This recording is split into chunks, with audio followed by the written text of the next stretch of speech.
Hello, my name is Tony. In 1966, Hammer Studios struck gold with a very historically dubious remake of the 1940 Hal Roach produced and co-directed 1 Million Years BC. Historically dubious doesn't quite cover it though. Both films, former and latter, were fantasy imaginings of a time in history that never actually existed. Homo sapiens never shared the planet with the dinosaurs of the Mesozoic period. Mankind rocked up about 300,000 years later, by which time the dinosaurs were long gone. Although, looking at some of the politicians and social commentators of today, you wouldn't think so, especially now the Labour Party's made a comeback. All this anti-Semitism and talk of slitting the throats of people who don't agree with you. Back to the bloody future indeed, Comrade Stalin. Still, the film was a hit and made a star of Raquel Welch, who looked extremely fetching in a fur and hide bikini hugging a pneumatic straining bust line. Gratefully, not forgetting Hammer for her big break, to thank them, she never made another film for them again. Warms the cockles, does it not? The film benefited greatly from the presence of Miss Welch and the stop-motion model work of the great Ray Harryhausen. It was directed by Don Chaffee, who previously delivered Jason and the Argonauts. Not ones to let the grass grow once they had the sniff of money in their nostrils, Hammer made another prehistoric opus called Prehistoric Women in 1967, or Slave Girls as it was alternatively titled, lest prehistoric women be seen as something of an insult by feminists. Slave Girls a whole lot better.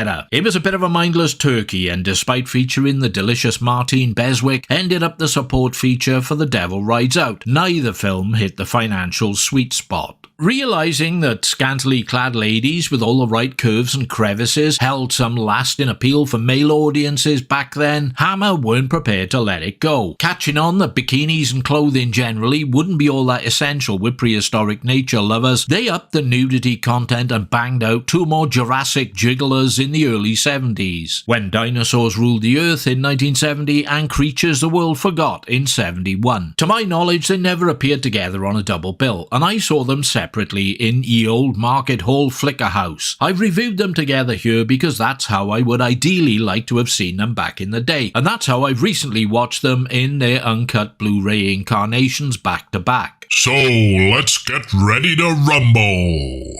When Dinosaurs Ruled the Earth has American actress and Playboy model Victoria Vetri as blonde-haired Sana, one of three cave girls about to be sacrificed to the sun god on the orders of King Saw, Patrick Allen, leader of the Cliff Tribe. He's a man on the edge, is King Saw. Even more so when Sana doesn't take willingly to her fate and decides to escape into the waiting arms of Tara Robin Horden, a fisherman who belongs to, I can't believe I'm saying this, the Seaside Tribe. He's a man on the rocks, is Tara. Anyway, Tara takes Sana back to his people who also worship the sun god but don't go in for the whole human sacrifice bit. This doesn't please his girlfriend, Ayak. No, not a yak. His girlfriend's not a yak. She's Imogen, the Countess of Cleavage Hassel. Her name's Ayak, and she's a brunette. You'll notice there's always this inter-female conflict whenever a sexy blonde shows up on the scene. Other women, even other blonde women, don't like it. Oh no. They're women on alert, and that can often lead to attack, and Ayak does attack, accusing Sana of being a witch and turning the tribe elders against her. Ayak attack. Alright, let's quit with pursuing the plot. It's pointless. There's no dialogue, just some made-up words and grunts. The film treatment was written by J.G. Ballard. Yeah, that J.G. Ballard. Empire of the Sun, Crash, High Rise. That guy. Don't know who spiked his gin sling that day, but he was certainly off his custard a mile. Val Guest, who directed, was also responsible for the script. It constitutes little more than basic boy finds girl, girl finds boy, boy loses girl, girl loses boy, boy finds girl, and girl finds boy again, all punctuated by action episodes involving wobbly animated monsters jerking around and wreaking havoc, interspersed with punch-ups between rival tribes. Of course, it's set in a fictional prehistoric world that never existed, so fantasy action adventure then.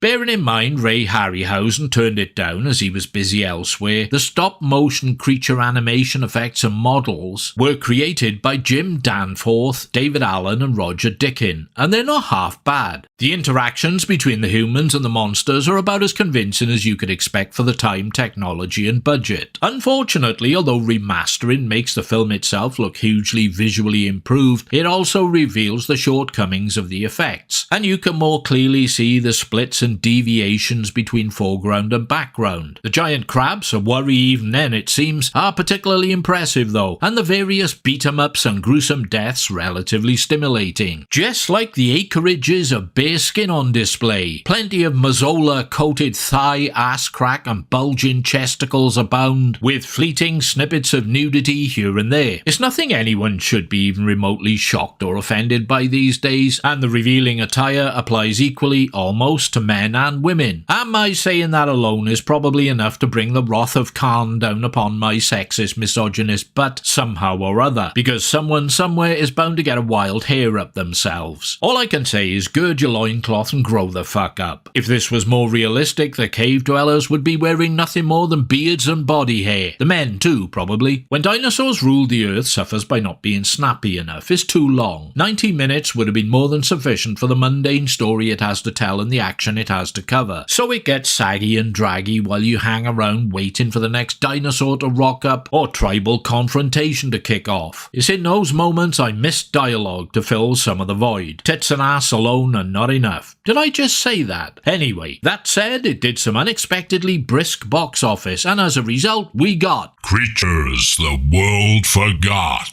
The world may have forgotten, Hammer fucking hadn't. This one had the eye-wateringly gorgeous Norwegian model and actress Julie Ege in it, and no dinosaurs. Yes, instead it's intended to be a serious dramatic depiction of the trials and tribulations of everyday prehistoric folk. Sort of EastEnders with higher intellectual function and vocabulary. Scripted by Michael Carreras and directed by Don Chaffee, the project was sanctioned to let loose with the violence and nudity, bagging it an X for adults only certificate in the UK, and saving some money on the budget into the bargain with no need for intensive special effects or model work. No one had to waste any time on writing dialogue either, and none of the actors had to learn any. There's a reason this was the last Hammer Prehistoric outing. They did, however, develop some concept art and a screen treatment for one more. Zeppelin vs. Pterodactyls. Never heard of it? It was never made. Whether we should be grateful or feel, oh no, that's such a shame, is up to you.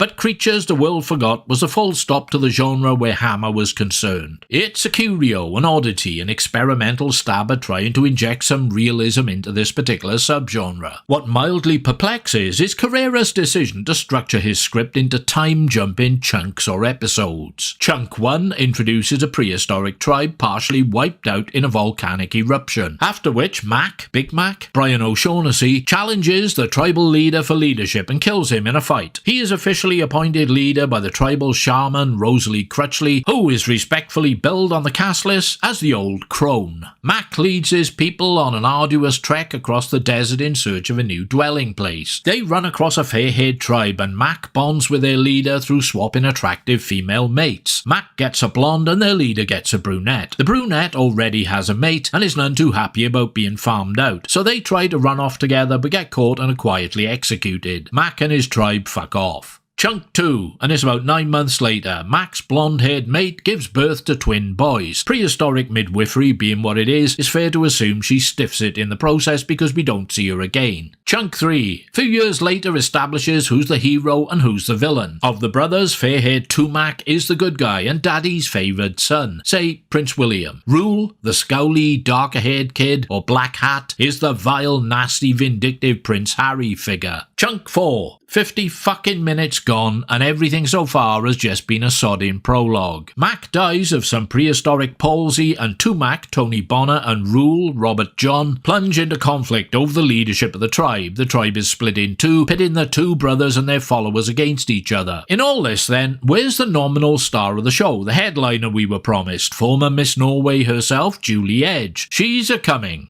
But slowly. One of the tribe is a mute girl, Marcia Fox, sensitively billed on the cast list as the dumb girl. Honestly, I'm not making this up. Rule tries to rape her, adhering to the established villain's rulebook of courtship and romantic overtures. She legs it, accidentally falling into the clutches of a tribe of marauders. Tumac leads a raid to get her back and then takes the defeated chieftain's daughter, Nala, Julie Ege at long last, as his wife. Conflict between Tumac and Rule continue to escalate to a violent climax in which Nala is abducted and threatened by a big python, and the dumb girl, who is being groomed by the Old Crone to be her shamanistic successor, uses some prehistoric voodoo to help win the day.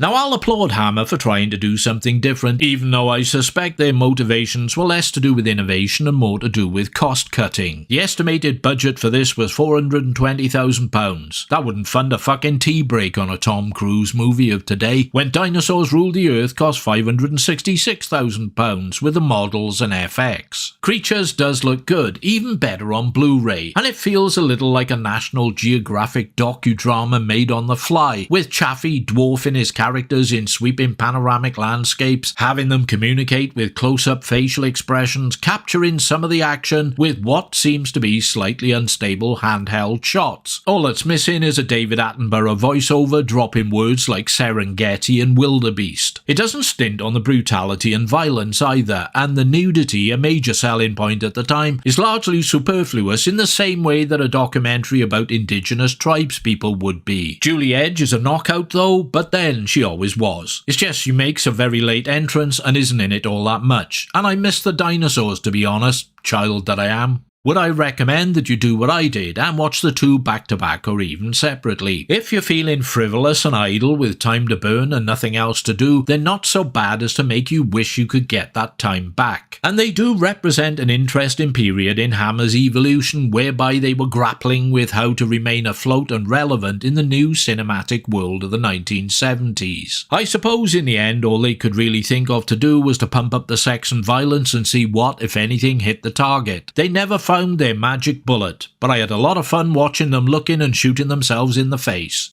Akita Necro, as they say in prehistoric times. I don't know what it means. Val Guess wrote it, and I can hardly ask him now, can I? Please feel free to do whatever you choose to do next. Hit like, don't like, comment, subscribe, check out my early access Patreon thing, or even make a welcome financial contribution via the thanks button. No idea what's next, but there usually is something, so we'll both just have to wait and see. All I can say with any certainty is it won't involve a giant crustacean. Not intentionally, anyway. So long for now, pilgrims.